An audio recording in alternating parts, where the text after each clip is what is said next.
Welcome to MTG Friends Commander Deck Tech. Today we are doing a subscriber requested commander. So this is pretty exciting for me and for you guys, hopefully, because that's why you're tuning in, right? Anyways, this one is on Grakmaw Skyclave Ravager. It's a 3-drop in Golgari colors, 0/0. It's a legendary creature, Hydra Horror. Grakmaw Skyclave Ravager enters the battlefield with 3 counters on it. Whenever another creature you control dies, if it had a +1/+1 counter on it, put a 1/1 counter on Grakmaw. When Grakmaw dies, create an XX black and green Hydra creature token where X is the number of +1/+1 counters on Grakmaw. So obviously this has got a lot of +1/+1 counter stuff going on. Because we're in black, we got some removal packages going on. Because it's in green, we got lots of fun ramp. And because we're in Golgari black-green, we're just going to combo that up and have some fun with this. Alright, so let's jump into the packages and then jump into the cards themselves. Alright, we got removal, we got counter fun, we got +1/+1 creatures, we got draw, we got land, and of course, we got a little bit of protection and ramp. And then at the end of the segment, there are some budgetary swaps and considerations that we have on the quote-unquote sideboard for Commander. All right, so let's jump into the first section, which is removal. All right, removal. A great one in Golgari colors. 2-drop, Abrupt Decay can't be countered by spells or abilities. Destroy target non-land permanent with converted mana cost 3 or less. This is going to be useful. It always is. There's always going to be something out on the board, especially if you're playing against 3 people. Acidic Slime. It's an ooze. You're probably already familiar with this card. It is Death Toucher with Acidic Slime enters the battlefield. Destroy target artifact, enchantment, or land. I love that it says land on that. It is a little spendy in the mana world for 5, but we have ramp, so we're not too concerned about that. Assassin's Trophy. This destroys any permanent, not just a non-land permanent, but any. And of course, you give them a land. Great removal card.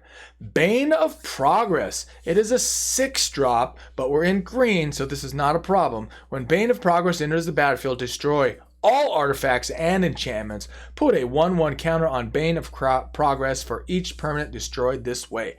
So you're going to start seeing those +1/+1 counter things start creeping into each card.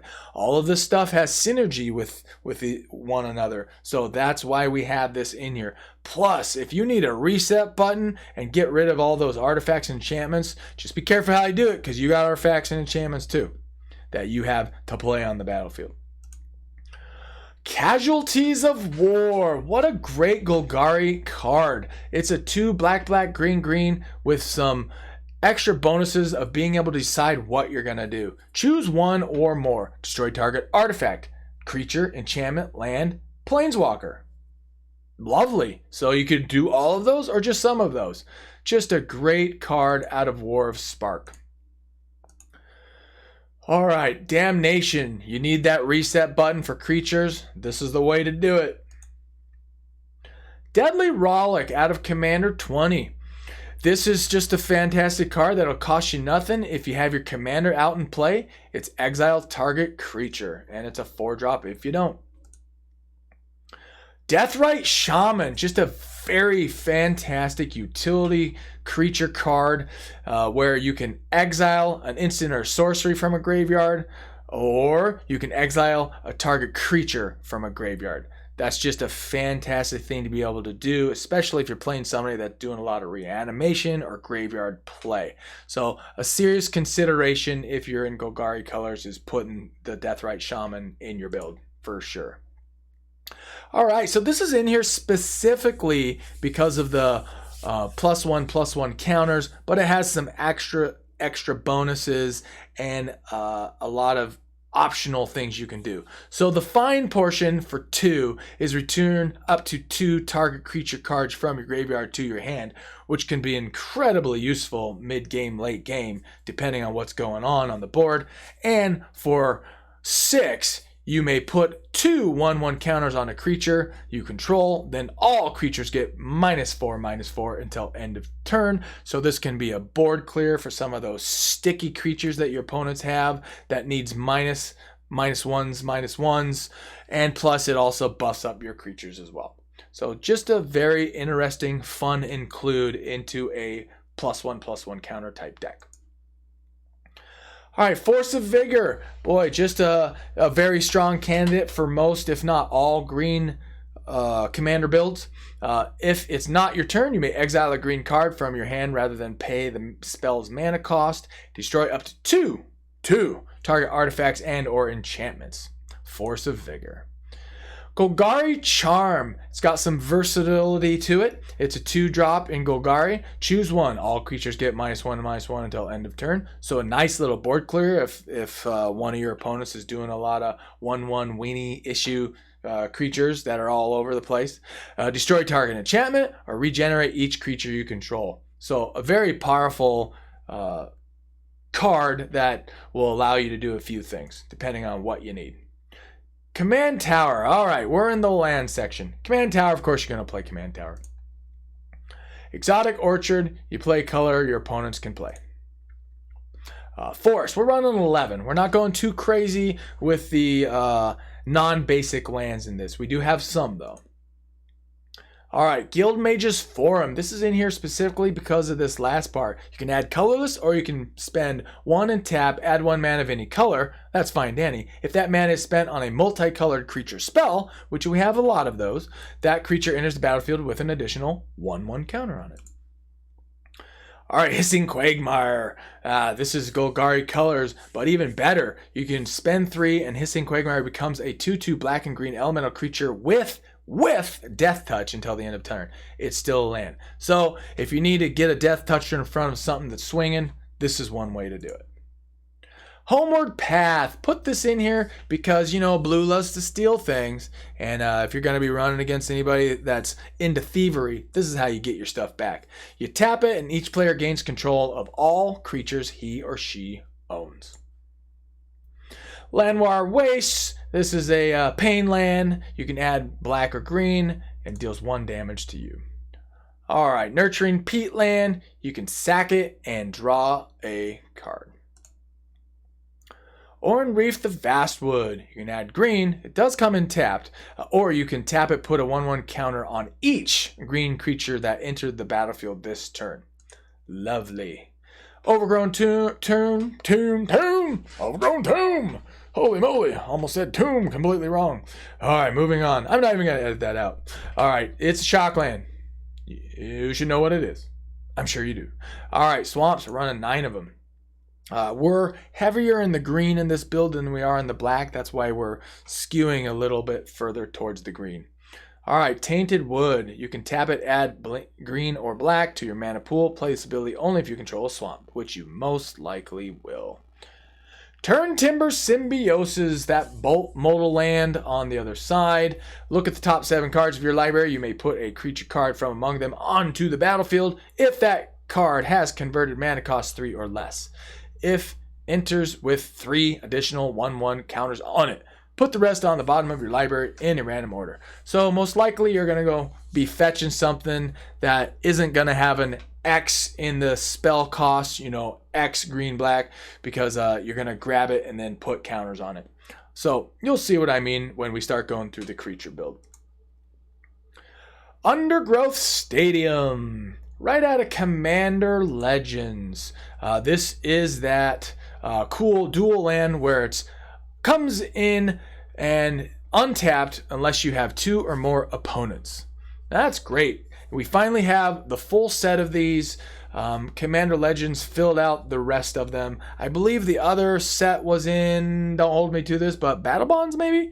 I can't remember for sure. But we now have a full set of these where it's opponent-based dual land. Verdant Catacombs, fetch land for forest or swamp. Woodland Cemetery comes in tapped unless you control a swamp or a forest. All right, we are into the counter fun. This is not the counters like blue counters, but this is our fun +1/+1 counters.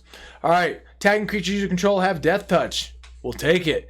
And then you can spend 2, tap, choose 1, put a 1/1 counter on target creature. Or Bow of Nylea deals 2 damage to target creature with flying. Or you gain 3 life. Or put up to 4 target creature cards from your graveyard on the bottom of your library in any order. So this has a few things that it's doing. We mainly have it in here for that +1/+1 counter, but also the death touch coolness of it. And then if you run into some mill deck craziness, you got this out there, you can start putting them back into your library. That's a pretty specific thing though. All right, Branching Evolution. I believe this is new out of Jumpstart. Yes, it is. If one or more 1/1 counters would be put on a creature you control, twice that many 1/1 counters are put on that creature instead. So our commander has this that's going to benefit from, and almost every single creature we have in this build is going to benefit from this +1/+1 counter stuff. Doubling Season. Of course we're going to run Doubling Season. Did you ever doubt that we wouldn't be running Doubling Season? If an effect would create 1 or more tokens under your control, it creates twice that many of those tokens instead. So if Grakmaw dies, this will create 2 instead of 1. But more importantly, in this particular build, if an effect would put 1 or more counters on a permanent you control, it puts twice that many. Yeah. Doubling Season in the house. Alright, Drana, Liberator of Malakar. It's only 3-drop, which is super cost effective. It's a 2/3 legendary creature vampire ally. Flying first strike. Whenever Drana, Liberator of Malakar deals combat damage to a player, put a 1/1 counter on each attacking creature you control. So this is going to be useful in mid-game, late game, because it's going to be buffing all of your creatures that are attacking. Plus, it can be buffing itself as well. Oh, I love this card. Increasing Savagery.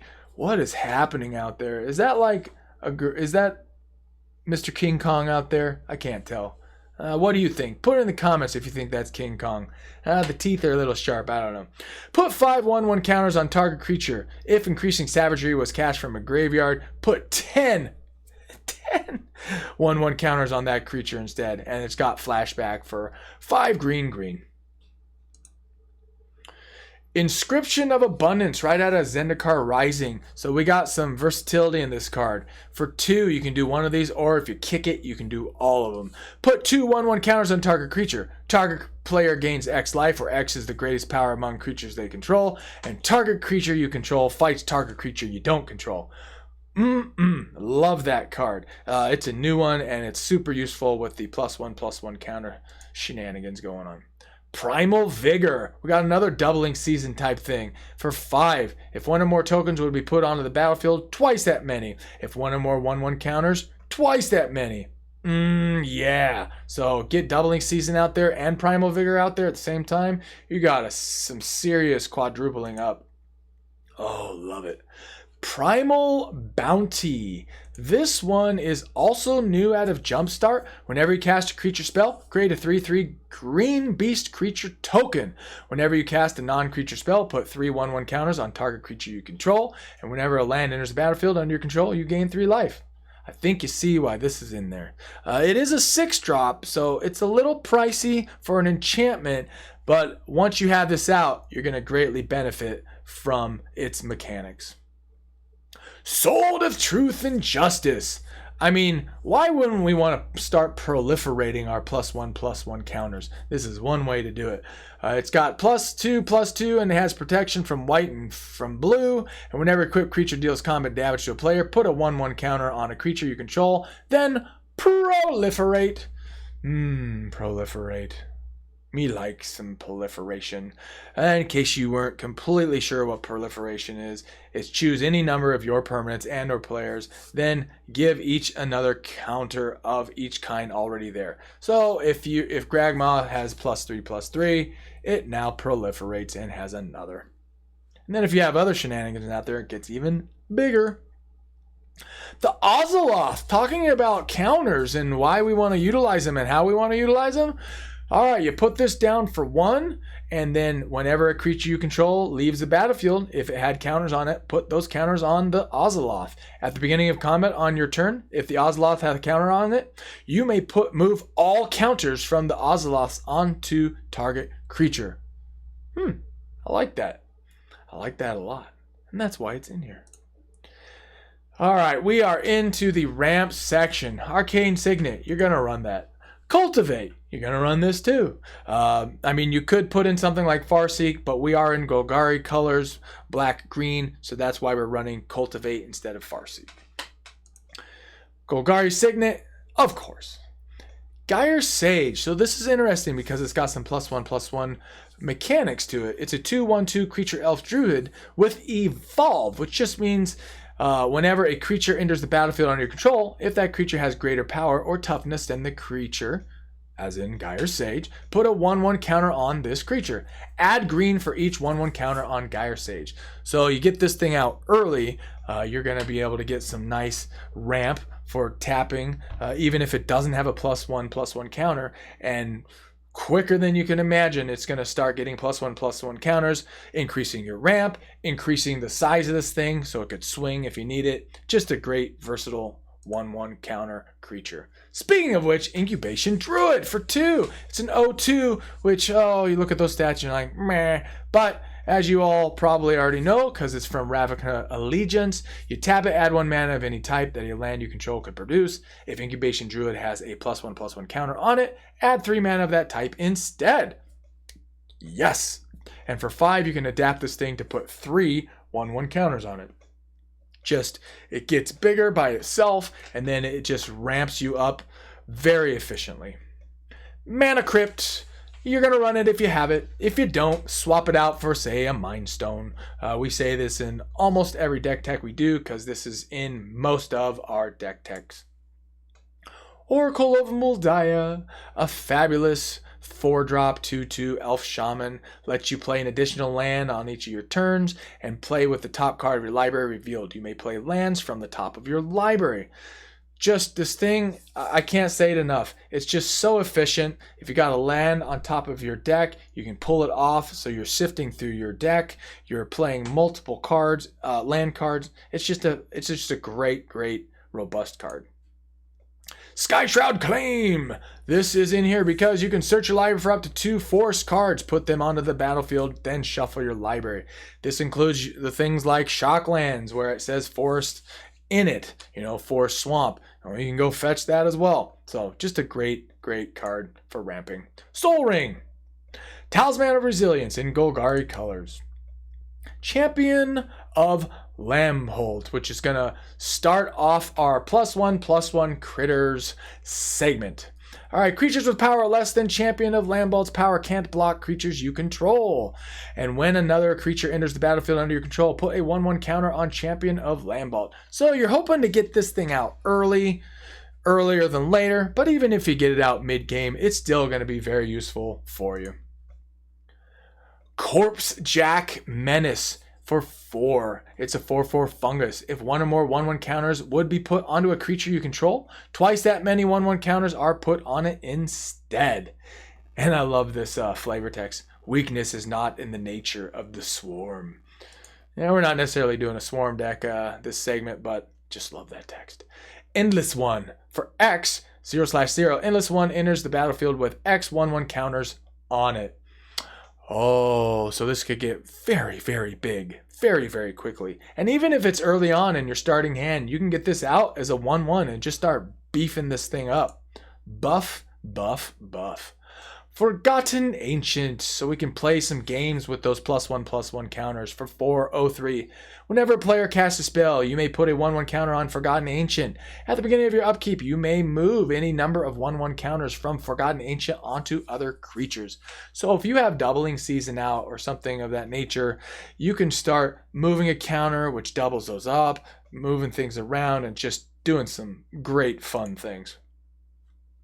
Hungering Hydra, X green. It's a 0/0. Hungering Hydra enters the battlefield with X 1/1 counters on it. Hungering Hydra can't be blocked by more than one creature. Whenever Hungering Hydra is dealt damage, put that many 1/1 counters on it. Oh, so this thing is sticky. Your opponent's going to have a hard time getting rid of this. They're going to have to exile it in order to really be sufficient with dealing with this Hungering Hydra. Indeed. Iron Scale Hydra. Me loveth some Hydras, I tell ya. It's a 5-drop 5/5 Hydra. If a creature would deal combat damage to Iron Scale Hydra, prevent that damage and put a 1/1 counter on Iron Scale Hydra. So this is just a great blocker. It's a great attacker. Just has some tremendous board presence when you get this thing out there. Colonian Hydra. Speaking of presence on the board, holy schmolies. It's a 5-drop O/O Hydra with trample. Colonian Hydra enters the battlefield with 4 1/1 counters on it. Whenever Colonian Hydra attacks, double, that's right, double the number of 1/1 counters on each creature you control. So, yeah, you can see where we're going with this. Lifeblood Hydra. This thing does a couple things. It's a green X. Trample. Lifeblood Hydra enters the battlefield with X 1/1 counters on it. When Lifeblood Hydra dies, you gain life and draw cards equal to its power. Managorger Hydra. It's a 3-drop 1/1 trample. Whenever a player casts a spell, put a 1/1 counter on Managorger Hydra. So ideally, you're going to get this thing out fairly early or go fetch for it for an early play. But even if not, your opponents, they're going to be playing spells, you know? And this thing is just going to get real big real quick. Mazarik Crawl Death Priest. It's a 5-drop Golgari color 2/2 legendary creature insect shaman. It's got flying as well. Whenever a player sacrifices another permanent, and that includes things like fetch lands, remember, put a 1/1 counter on each creature you control.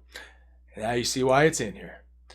Nightshade Harvester, right out of Commander Legends. When we did spoilers for this, I immediately saw this and went, wow, this thing is super cool. Whenever land enters the battlefield under an opponent's control, that player loses 1 life. Put a 1/1 counter on Nightshade Harvester. So they suffer if they play a land, and your dude gets bigger each time they do it.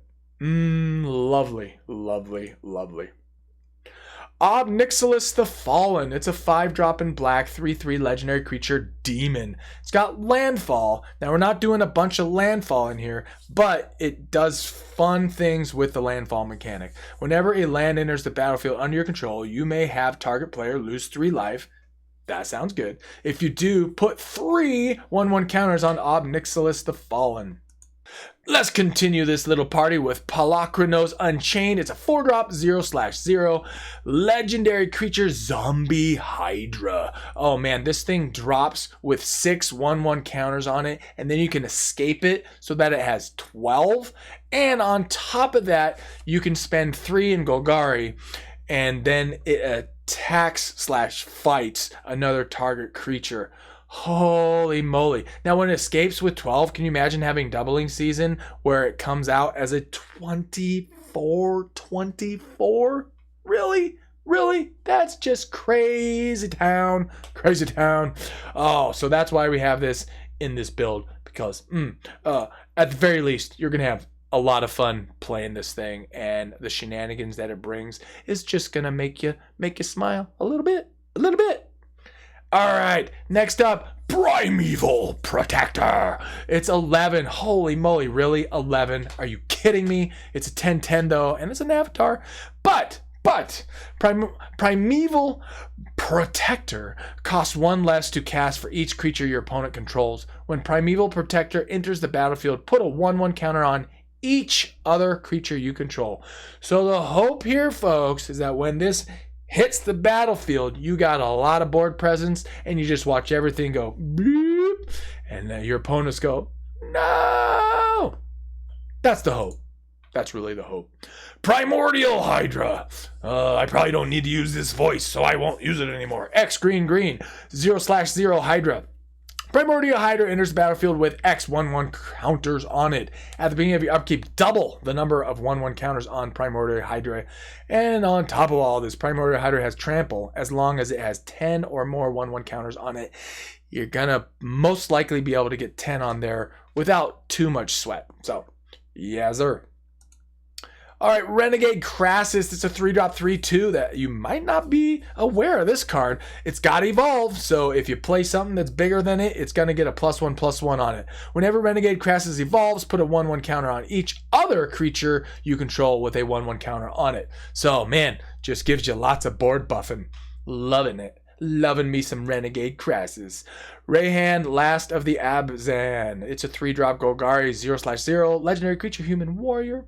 Rayhan, Last of the Abzan enters the battlefield with 3 counters on it. Whenever a creature you control dies or is put into the command zone, that's interesting. If it had 1 or more 1/1 counters on it, you may put that many 1/1 counters on target creature. And then it's got partner, which has absolutely no relevance in this deck. Scavenger Ooze. Oh man, as of this recording, this is still in standard, and this is still part of probably 2 of the top 4 best meta decks right now. As of this recording, exile target card from a graveyard. If it was a creature card, put a 1/1 counter on Scavenging Ooze and you gain 1 life. So not only does it gain you life, but you can start messing with your opponent's reanimation stuff and just start pulling things out of their graveyard that you don't want them bringing back into play. Lovely, lovely card. Stonecoil Serpent. It's got X 0/0 artifact creature snake. This is just a really heavy hitter that you don't realize in the +1/+1 counter shenanigans. Reach, trample, protection from multicolored, which I cannot stress more, is super great because you're most likely going to be dealing with multicolored spells. Not all of them, especially if it's black or pure blue, bouncing things around. But hey, this is great. Stonecoil Serpent enters the battlefield with X 1/1 counters on it. And then on top of all this, like I said, it's got trample. Yeah. And it's got the versatility to just be able to shove as much mana into it as you can to make this thing super duper large. All right. I debated back and forth whether to put this in because it's brand new as of this recording from Commander Legends, Sweet Gum Recluse. I finally gave in and said, man, this is just so cool with +1/+1 counters. I gotta put it in. It's a 6-drop 0/3. Oh my goodness, 6. But that's because it has Cascade. Love that has Cascade, but it also has Flash. Flash this in at right before your turn. Oh man, how cool is that? When Sweet Gum Recluse enters the battlefield, put 3 1/1 counters on each of any number of target creatures that entered the battlefield this turn. So that's just fabulous. You get to go grab another creature and then Cascade with it's just love it, love it. Undergrowth Champion. It's a 3-drop 2/2. Damage would be dealt to the champion while it has a 1/1 counter on it. Prevent that damage and remove a 1/1 counter from Undergrowth Champion. It's got Landfall. So whenever a land enters the battlefield under your control, put a 1/1 counter on Undergrowth Champion. So you want to be careful how you play this because we're not running a lot of spells that put 1/1 counters on a creature that doesn't have one already. This is one of the very few, if not the only one in this build. So you want to make sure that you drop the champion and then drop at least a land right after it so that you can get those synergies started with the 1/1 counters. Vigor. Who doesn't love Vigor in a green build? 3 green, 6/6 elemental incarnation. What's going on there? I mean, is that an ox with a turtle shell? And it's just such a cool artwork, man. Trample. If damage would be dealt to a creature you control other than Vigor, prevent that damage. Put a 1/1 counter on that creature for each 1 damage prevented this way. When Vigor is put into a graveyard from anywhere, shuffle it into the owner's library. I remember back in Lore and Block this thing. I remember seeing this thing and just going, man, what a cool card. What a cool card. All right, we're into the draw section. Who doesn't love a little draw and who doesn't love Demonic Tutor? Oldie but goodie. It's a 2-drop. Search your library for a card and put that card into your hand. Then shuffle your library. And in every one of our episodes that we end up with Demonic Tutor in the build, we always say, hey, run a Diabolic Tutor if you don't have the card and you don't have the finances to be running this.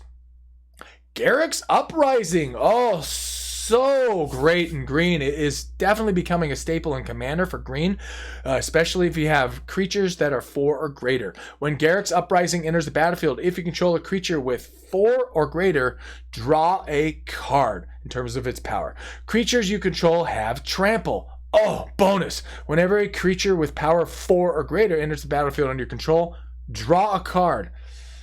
Wow, man. What a draw machine Garruk's Uprising is. Now, we went with Phyrexian Arena in this build instead of Necropotence because it just felt like this one was more appropriate and Necropotence was just excessive for this build.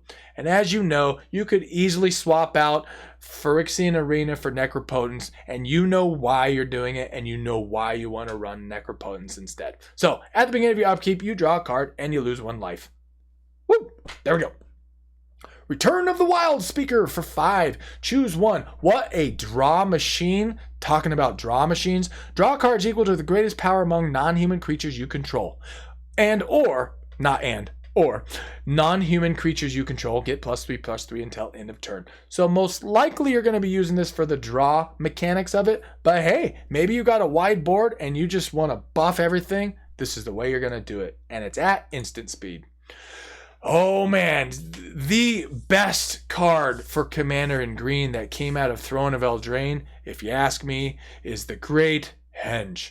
The spell costs X less to cast, where X is the greatest power among creatures you control, and you can tap it for 2 green, which also gives you 2 life. And because you no longer get damage for unused mana, you can even tap this for 2 and not even use it. Man, how cool. Whenever a non-token creature enters the battlefield under your control, put a 1/1 counter on it and draw a card. So it's got it all, folks. You draw a card, you got the 1/1 counters, you gain life. I mean, holy moly. Tireless Tracker for 3/3/2 Human Scout. A definite solid green card that is potentially going to go in most, if not all, of your green decks, just depending. Whenever a land enters the battlefield under your control, investigate, which just means put a colorless artifact token on the battlefield with spend 2, stack it, and draw a card. Oh, draw mechanics, love it. Whenever you sacrifice a clue, put a 1/1 counter on Tireless Tracker. So not only do you get to draw a card, but because of the build we have, you get to start pushing up its power. Vampiric Tutor. Search your library for a card, then shuffle your library and put that card on top of it. You lose 2 life. Again, great card, but if you don't have it and you don't feel like spending $100 on it, then just put in a lesser tutor. No big deal. Worldly Tutor, the best tutor in all of green. Search your library for a creature card and reveal that card to all players. Shuffle your library and put the revealed card back on top of it. All right, we are into the protection section.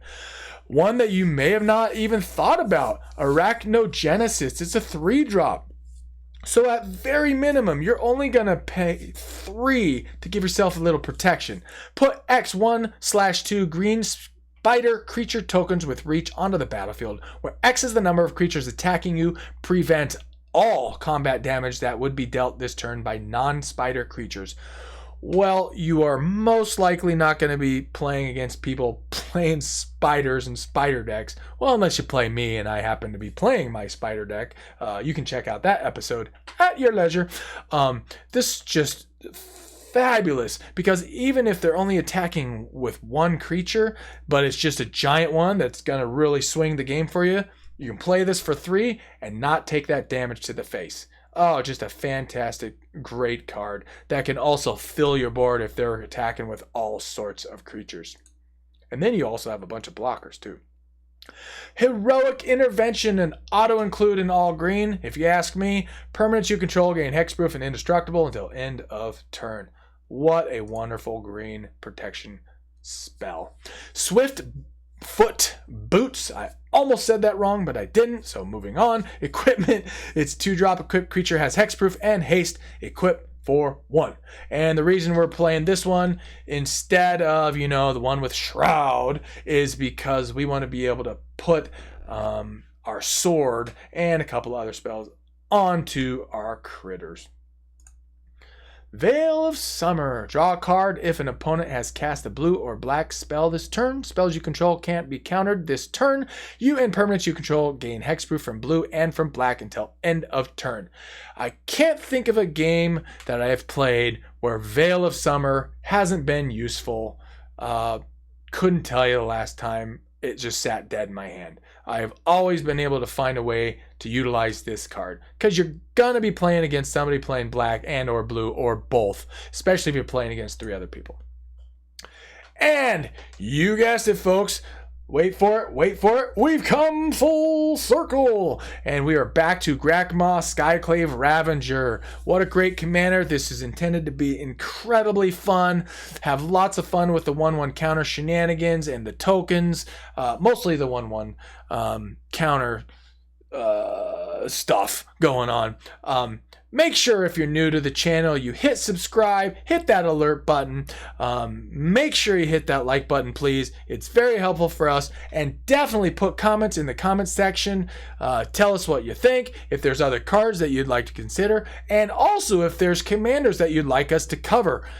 You are part of our MTG clan, and we want to hear from you.